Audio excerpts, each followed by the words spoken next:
بسم اللہ الرحمن الرحیم۔ السلام علیکم کلاس، امید ہے آپ سب خیریت سے ہوں گے۔ آج کا یہ لیکچر سیکنڈ ایئر سوشیالوجی کے لیے ریکارڈ کیا جا رہا ہے، اور اس لیکچر میں آپ جو ٹاپکس دیکھیں گے اس میں سب سے پہلے آپ دیکھیں گے ریسز اور ٹائپس آف ریسز، اور اس کے بعد آپ دیکھیں گے پاکستان کے لوگوں کا نسلی اور ثقافتی پس منظر۔ تو اسٹوڈنٹس، جیسا کہ ہم سب جانتے ہیں کہ کسی بھی معاشرے کے لوگوں کا جو رہن سہن ہوتا ہے اس کو ہم ثقافت کہتے ہیں۔ اس علاقے کے لوگوں کی جو غذائی عادات ہوتی ہیں، جو ان کا پہناوا ہوتا ہے، وہ ان کے کلچر میں شامل ہوتا ہے۔ اور پاکستانی لوگوں کی جو ثقافت ہے وہ اگر ہم اس کو قدیم دور سے اب تک دیکھیں تو اس میں بہت ساری چینجز آئی ہیں، بہت سارے تغیرات سے گزری ہے۔ اس لیے ہم یہ کہہ سکتے ہیں کہ آج سے 5000 سال پہلے سے لوگوں کی جو ثقافت تھی آج بھی ویسی ہی یا اس سے ملتی جلتی صفات پائی جاتی ہیں۔ البتہ یہ ضرور ہے کہ اس قدیم دور کی کوئی نہ کوئی نشانی ہماری موجودہ ثقافت میں پائی جاتی ہے، لیکن اس کی کوئی نہ کوئی جو شکل ہے وہ تبدیل ہو چکی ہے، کیونکہ اصولی طور پر اگر دیکھا جائے تو کسی بھی ثقافت کی جو اوصاف ہوتے ہیں، بیسیکلی جو اس کے وصف ہوتے ہیں یا اوصاف ہوتے ہیں، وہ ہمیشہ مکمل طور پر نہیں ملتے۔ وہ وقت گزرنے کے ساتھ ساتھ آہستہ آہستہ تبدیل ہوتے چلے جاتے ہیں، وہ مولڈ ہوتے چلے جاتے ہیں، اور اس طرح وہی ثقافت جو ہے وہ کچھ نئے جدید ٹرینڈز کے ساتھ کوئی نئی شکل لے کر معاشرے کے نئے تقاضوں کے مطابق سامنے آتی ہے۔ تو ریسز میں نسل میں دیکھتے ہیں کہ نسل دراصل ایک حیاتیاتی اصطلاح ہے، یعنی بایولوجیکلی اگر ہم دیکھتے ہیں، بایولوجیکلی نسل ایک حیاتیاتی یا جینیٹیکلی ایک ٹرم ہے جس کے معنی افراد کو ایک ایسا گروہ ہے جو اپنے آپ میں خاص جسمانی، حیاتیاتی یا جینیٹیکلی جینیاتی خصوصیات رکھتا ہو اور سماجی طور پر دوسروں سے منفرد ہو۔ جیسا کہ ہمارے اس وقت یہ جان لینا سب کے لیے ضروری ہے کہ ہمارے ٹوٹل تین اقسام ہیں نسلوں کی، ایک سیاہ فام ہے اور ایک زرد فام ہے اور ایک سفید فام ہے۔ یعنی اس دنیا میں جتنے بھی لوگ پائے جاتے ہیں اس معاشرے میں، وہ تمام ان تین نسلوں سے تعلق رکھتے ہیں، ان تین ریسز سے تعلق رکھتے ہیں، یا وہ سفید فام ہے یا سیاہ فام ہے یا پھر وہ زرد فام ہے۔ اب سب سے پہلے ہم دیکھتے ہیں کہ سیاہ فام کیا ہیں۔ سیاہ فام جو ہیں ان کو نیگروز کہا جاتا ہے، ٹھیک ہے۔ ان کی شناخت کیا ہے؟ ان کی جلد کالی ہوتی ہے، کان اور آنکھیں چھوٹی ہوتی ہیں، قد ان کے درمیانے ہوتے ہیں، ناک چپٹی ہوتی ہے۔ یہ لوگ زیادہ تر افریقہ میں پائے جاتے ہیں اور یورپ میں بھی کچھ ایریاز میں پائے جاتے ہیں۔ اب زرد فام جو ہیں ان کو منگول نسل کہا جاتا ہے، منگولیڈز، ٹھیک ہے۔ ان کا جسم زرد یا گندمی رنگ کا ہوتا ہے، یعنی گندمی کلر ہو سکتا ہے یا یلوئش ہو سکتا ہے، پلاہٹ ہو سکتی ہے کلر پہ۔ ان کے چہرے فراخ ہوتے ہیں، کھلے ہوتے ہیں، براڈ فیسز ہوتے ہیں، اور ان کے جو ہائٹ ہے وہ میڈیم ہوتی ہے، اور ان کے بالوں کا جو کلر ہے بھورا بھی ہو سکتا ہے، کالا بھی ہو سکتا ہے، اور ان کے سافٹ بال ہوتے ہیں اور بالکل اسٹریٹ بال ہوتے ہیں۔ قدیم امریکی باشندے سرخ ہندی اسکیموز بھی اسی نسل سے تعلق رکھتے ہیں۔ یہ لوگ زیادہ تر وسطی ایشیا میں یعنی مڈل ایسٹ میں پائے جاتے ہیں، وسطی ایشیا میں پائے جاتے ہیں۔ اب سفید فام جو ہے ان کو کوکشائی بھی کہا جاتا ہے۔ اس نسل کے لوگوں کی جلد کا رنگ سفید، دودھیا سفید، قد لمبا ہوتا ہے، بال سیدھے، چہرہ چھوٹا ہوتا ہے، تنگ چہرہ ہوتا ہے، ناک بھی چھوٹی ہوتی ہے لیکن تیکھی ہوتی ہیں، آنکھیں سبز، نیلی یا بھوری ہو سکتی ہیں، اور یہ ان نسلوں کے لوگ زیادہ تر یورپ میں پائے جاتے ہیں۔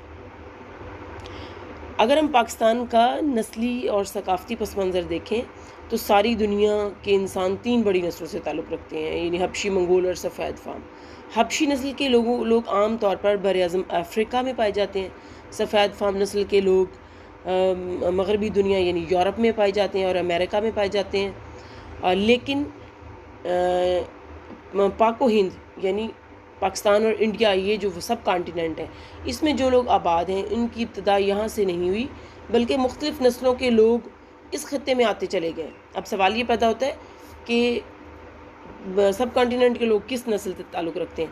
تو اس کے لیے یہ جو خیال کیا جاتا ہے کہ اس علاقے میں مختلف نسلوں کے لوگ جو ہیں وہ اس خطے میں آتے رہے مختلف اوقات میں، اپنے ساتھ اپنی روایات بھی لاتے رہے، اپنی ثقافتی روایات بھی لاتے رہے. یہاں کے آباد شدہ لوگوں کو یا تو وہ قتل کر دیتے تھے یا مار بھگاتے تھے یا ان کو اپنا غلام بنا لیتے تھے، ان کی ثقافتی روایات کو ختم کر دیتے. اس طرح یہ سلسلہ صدیوں تک جاری رہا. پہلا انسان جس نے سرزمین ہندوستان یا بر صغیر پر اپنا قدم رکھا وہ حبشی النسل تھا، جو ایک گروہ کی صورت میں افریقہ سے چلا، بحیرہ کلزم کے راستے سے بحیرہ عرب کے ساحل کے ساتھ ساتھ خشکی کے راستے سفر کرتا ہوا اس بر صغیر میں یا اس عظیم خطہ میں پہنچا. اور خیال یہ کیا جاتا ہے کہ حبشی لوگوں کے بہت سارے گروہ اسی راستے سے پھر بر صغیر آتے چلے گئے اور غالباً جنوبی برما سے ہوتے ہوئے جزائر انڈمان میں داخل ہوئے، جہاں آج بھی اسی نسل کے تقریباً 1000 افراد ایسی زبان بولتے ہیں جسے لوگ سمجھ ہی نہیں سکتے. ان لوگوں کی آمد پتھر کے زمانہ سے یعنی 5000 قبل مسیح میں ہوئی. اچھا، آسٹرکس ہیں. حبشی لوگوں کی آمد کے کچھ عرصہ کے بعد بحیرہ روم کے خطے کے سفید فام لوگ جو ہیں ان کو آسٹرکس بھی کہا جاتا ہے. جو آسٹرکس تھے تقریباً وہ بھی اسی راستے سے پاک و ہند میں داخل ہوئے. اچھا، اب ان لوگوں کا ایک گروہ جنوبی مشرقی ایشیا کی جانب یعنی چین اور انڈونیشیا کو چلا گیا. یعنی کچھ آسٹرکس چائنا کی طرف سفر کر گئے اور کچھ انڈونیشیا کی طرف. آج بھی آسٹریلیا کے قدیم باشندوں میں یعنی آسٹریلین جو کمیونٹی ہے اس میں جو پرانے جو لوگ ہیں وہاں کے، ان میں ان لوگوں کی نسلی خواص پائے جاتے ہیں. آسٹریلیا میں یہ لوگ صدیوں تک دنیا کے دوسرے معاشروں سے تنہا زندگی گزارتے رہے، چونکہ اس جو کمیونٹی تھی اس سے یکسر ڈیفرنٹ تھے. یہ لوگ بالکل مختلف تھے، تو وہاں یہ اپنی ان کا جو لائف سٹائل تھا وہ بھی مختلف تھا، تو لوگوں سے الگ تھلگ رہتے رہے. وسطی اور جنوبی ہند میں کول اور مانڈا یہ دو زبانیں ہیں، یہ لینگویجز ہیں. تو وسطی اور جنوبی ہند میں کول اور مانڈا زبانیں بھی آج آسٹرکس زبان کی نمائندگی کرتی ہیں. یعنی بیسیکلی جو آسٹرکس کی زبان تھی وہ آج کی جو کول اور مانڈا زبانیں ہیں یہ دونوں اسی سے ہی آگے مولڈ ہو کے نئی شکل اختیار کی ہے. ان لوگوں نے چاول کی کاشت شروع کی. یعنی ان کے کارنامے کیا ہیں؟ انہوں نے چاول کی کاشت شروع کی، انہوں نے سبزیاں کاشت کرنا شروع کی، انہوں نے مرغیاں پالنا شروع کی، انہوں نے ہاتھیوں کو سدھانا شروع کیا، یعنی جو ایلیفنٹس کو جو ٹریننگ دی. انہوں نے کشتیوں کا استعمال شروع کیا، کشتیاں بنانا اور ان کا استعمال انہی آسٹرکس نے شروع کیا. سوتی دھاگے بنانا شروع کیے، پھر اس سوتی دھاگے سے کپڑا بنانا انہوں نے شروع کیا. اور کاشتکاری نظام، پورا کاشتکاری نظام جیسے چھڑی، کھرپے وغیرہ جس سے کاشت کرتے ہیں، اور باقی تمام جو پرانے دور کے اکوپمنٹس ہیں جس سے کہ کاشتکاری کی جاتی ہے وہ ان لوگوں نے دریافت کیے ہیں اور ایجاد کیے ہیں، اور اس سے یہ لوگ مختلف طرح کے جو کارنامے ہیں وہ انجام دیتے چلے آئے ہیں.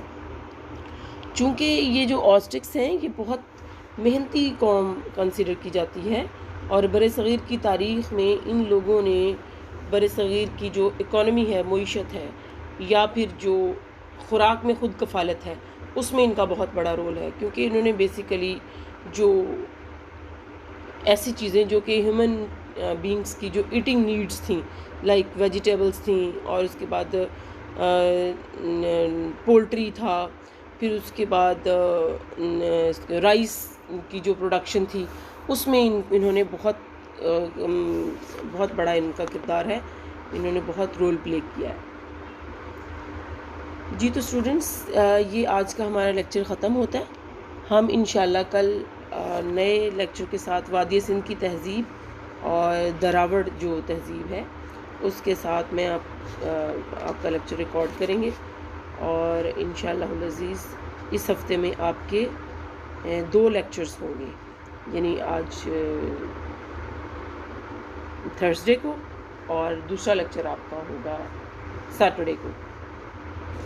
اوکے، اپنا خیال رکھیے گا اور لیسن پریپیئر کریں. اللہ حافظ.